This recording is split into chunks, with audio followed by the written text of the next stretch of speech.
आता पाहूया लोकसभेच्या रणधुमाळी संदर्भातल्या टॉप 9 बातम्या।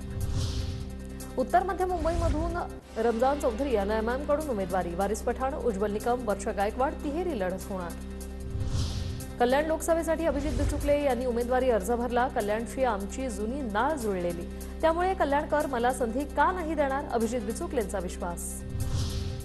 नाराज अर्जुन खोतकर यांची रावसाहेब दानवेंनी भेट घेतली। अर्जुन खोतकर प्रचारात दिसत नसल्याने नाराजी दूर करण्याचा प्रयत्न, तर आमच्यात कुठलाही वाद नव्हता। अर्जुन खोतकर उद्यापासून प्रचाराला येणार।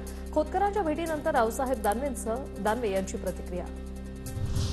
दानवेंनी मला प्रचारात येण्याची विनंती केली। मी दानवेंना 2 दिवसांचा वेळ मागितलाय। पक्षासोबत चर्चा करून निर्णय।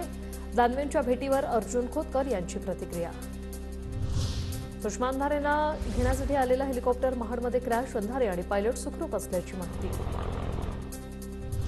हेलिकॉप्टर क्रॅश झाल्यानंतर जादूटोणा करणाऱ्यांना सांगेन, प्रचाराला जाताना मंत्र सुपारी घेऊन जा, संजय शिरसाट यांची हेलिकॉप्टर दुर्घटनेनंतर सुषमा अंधारेंवर टीका।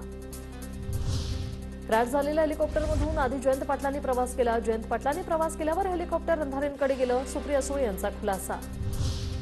भाजप आमदार राणा जगजितसिंह यांनी मनोज जरांगेंची भेट घेतली। राणा जगजितसिंह यांच्याकडून जरांगेंच्या तब्येतीची विचारपूस। उपमुख्यमंत्री फडणवीसांनी सदाभाऊ खोत यांच्या मातोश्रींची भेट घेतली। इस्लामपूरमधील निवासांनी भेट घेत तब्येतीची विचारपूस केली। मी माझ्या सदाला सांगितलंय, मी माणसाची साथ सोडायची नाही, म्हणत सदाभाऊ खोत यांच्या मातोश्रींचा फडणवीसांसोबत संवाद।